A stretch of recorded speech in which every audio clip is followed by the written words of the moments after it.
Kindly subscribe this channel to enjoy more collection of moral stories. ವಿಶಾಲವಾದ ಹುಲ್ಲುಗಾವಲಿನ ಹೃದಯಭಾಗದಲ್ಲಿ 3 ಸ್ನೇಹಿತರು ವಾಸಿಸುತ್ತಿದ್ದರು. Benny the bison, Wilma the wise wolf ಮತ್ತು Carla the clever crayon. ಅವರು ತಮ್ಮ ಸೌಹಾರ್ದತೆ ಮತ್ತು ಅವರು ಹುಲ್ಲುಗಾವಲು ತಂದ ಶಾಂತಿಗೆ ಹೆಸರುವಾಸಿಯಾಗಿದ್ದರು. ಆದಾಗ್ಯೂ ಅಸೂಯೆ ಮತ್ತು ತಪ್ಪು ಗ್ರಹಿಕೆಯು ಅವರ ಸ್ನೇಹವನ್ನು ಪರೀಕ್ಷಿಸಲು ಹೊರಟಿತ್ತು. ಒಂದು ಬಿಸಿಲಿನ ದಿನ ಬೆನ್ನಿ, ವಿಲ್ಮಾ ಮತ್ತು ಕಾರ್ಲಾ ಸೂರ್ಯನ ಬೆಚ್ಚಗಾಗಲು ಕ್ರಿಸ್ಟಲ್ ಕ್ಲಿಯರ್ ಪಾಂಡ್ ಬಳಿ ಒಟ್ಟುಗೂಡಿದರು. ಬೆನ್ನಿ ತನ್ನ ಬಲವಾದ ಕೊಂಬುಗಳು ಮತ್ತು ಬೃಹತ್ ಗಾತ್ರದ ಬಗ್ಗೆ ಹೆಮ್ಮೆಪಟ್ಟರು. ವಿಲ್ಮಾ ಅವರ ತೀಕ್ಷ್ಣವಾದ ಬುದ್ಧಿಶಕ್ತಿಗಾಗಿ ಮತ್ತು ಕಾರ್ಲಾ ಅವರ ಆಕರ್ಷಕವಾದ ಮತ್ತು ಚುರುಕು ಬುದ್ಧಿಯ ರೆಕ್ಕೆಗಳಿಗಾಗಿ ಮೆಚ್ಚುಗೆ ಪಡೆದರು.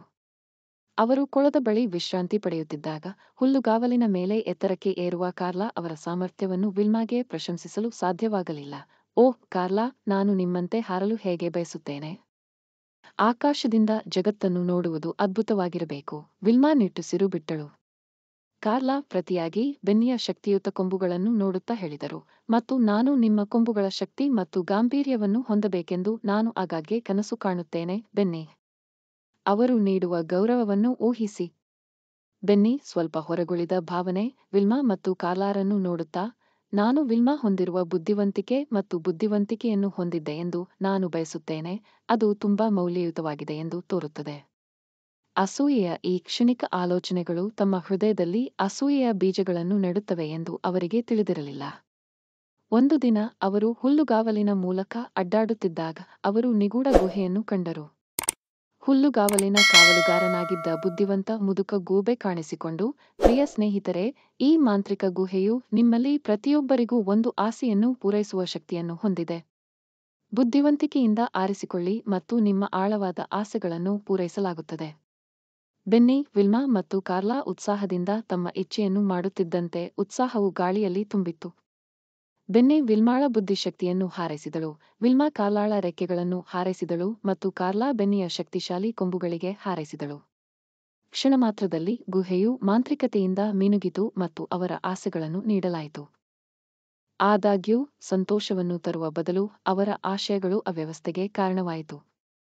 ಈಗ ವಿಲ್ಮಾಳ ಬುದ್ಧಿಶಕ್ತಿಯನ್ನು ಹೊಂದಿರುವ ಬೆನ್ನಿ ಹುಲ್ಲುಗಾವಲಿನ ಸರಳತೆಯನ್ನು ಆನಂದಿಸಲು ಸಾಧ್ಯವಾಗದೆ ಆಳವಾದ ಆಲೋಚನೆಗಳಲ್ಲಿ ಕಳೆದುಹೋದನು. ವಿಲ್ಮಾ ಕಾರ್ಲಾಳ ರೆಕ್ಕೆಗಳೊಂದಿಗೆ ತನ್ನ ಹಾರಾಟವನ್ನು ನಿಯಂತ್ರಿಸಲು ಹೆಣಗಾಡಿದಳು, ಅಸ್ಥಿರ ಮತ್ತು ಸ್ಥಳವಿಲ್ಲ ಎಂದು ಭಾವಿಸಿದಳು. ಕಾರ್ಲಾ ಬೆನ್ನಿಯ ಕೊಂಬುಗಳೊಂದಿಗೆ ಅವುಗಳನ್ನು ಭಾರವಾದ ಮತ್ತು ಭಾರವಾಗಿ ಕಂಡಳು, ಅವಳ ಒಮ್ಮೆ ಆಕರ್ಷಕವಾದ ಚಲನೆಯನ್ನು ಸೀಮಿತಗೊಳಿಸಿದಳು. ಸ್ನೇಹಿತರಲ್ಲಿ ಅಸೂಯೆ ಮತ್ತು ವಿಷಾದವು ಉಲ್ಬಣಗೊಳ್ಳಲು ಪ್ರಾರಂಭಿಸಿತು. ಅವರು ತಮ್ಮ ಮೂಲ ಉಡುಗೊರೆಗಳಿಗಾಗಿ ಹಾತೊರೆಯುತ್ತಿದ್ದರು ಮತ್ತು ಅವರು ಒಮ್ಮೆ ಹೊಂದಿದ್ದ ಅನನ್ಯ ಸಾಮರ್ಥ್ಯಗಳನ್ನು ಪ್ರಶಂಸಿಸಲು ವಿಫಲರಾದರು.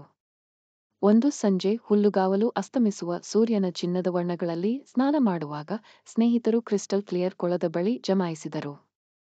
ವಾತಾವರಣ ಉದ್ವಿಗ್ನವಾಗಿತ್ತು, ಹೇಳಲಾಗದ ವಿಷಾದದಿಂದ ತುಂಬಿತ್ತು.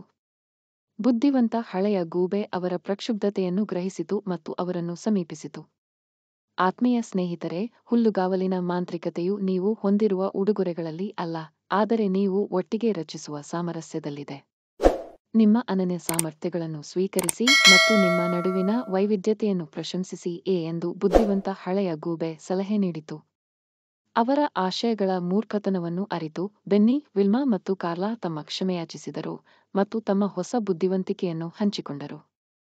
ಮಾಂತ್ರಿಕ ಗುಹೆ ಅವರ ಪ್ರಾಮಾಣಿಕತೆಯನ್ನು ಗ್ರಹಿಸಿ ಅವರ ಮೂಲ ಸ್ವರೂಪಕ್ಕೆ ಮರಳಲು ಅವರಿಗೆ ಎರಡನೇ ಅವಕಾಶವನ್ನು ನೀಡಿತು.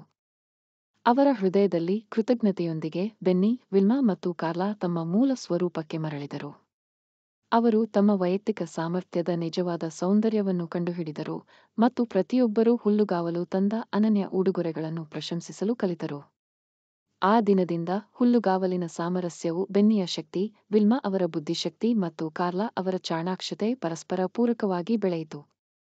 ಅವರ ಸ್ನೇಹವು ಏಕತೆಯ ದಾರಿದೀಪವಾಯಿತು, ಒಬ್ಬರ ಸ್ವಂತ ಉಡುಗೊರೆಗಳನ್ನು ಸ್ವೀಕರಿಸುವಲ್ಲಿ ಮತ್ತು ಇತರರ ಶಕ್ತಿಯನ್ನು ಆಚರಿಸುವುದರಲ್ಲಿ ನಿಜವಾದ ಸಂತೋಷವಿದೆ ಎಂದು ಹುಲ್ಲುಗಾವಲಿನ ಪ್ರಾಣಿಗಳಿಗೆ ಕಲಿಸುತ್ತದೆ. ಆದ್ದರಿಂದ ಹುಲ್ಲುಗಾವಲು ಸಂತೋಷ ಮತ್ತು ಸ್ನೇಹದ ಧಾಮವಾಗಿ ಉಳಿಯಿತು, ಅಲ್ಲಿ ಅಸೂಯೆ ಮತ್ತು ಮೆಚ್ಚುಗೆಯ ಪಾಠಗಳು ರಸ್ಲಿಂಗ್ ಎಲೆಗಳು ಮತ್ತು ಸೌಮ್ಯವಾದ ಗಾಳಿಯ ಮೂಲಕ ಪ್ರತಿಧ್ವನಿಸಿತು. ಸ್ವೀಕಾರ ಮತ್ತು ಸಾಮರಸ್ಯದಲ್ಲಿರುವ ಮ್ಯಾಜಿಕ್ ಅನ್ನು ಎಲ್ಲಾ ನಿವಾಸಿಗಳಿಗೆ ನೆನಪಿಸುತ್ತದೆ.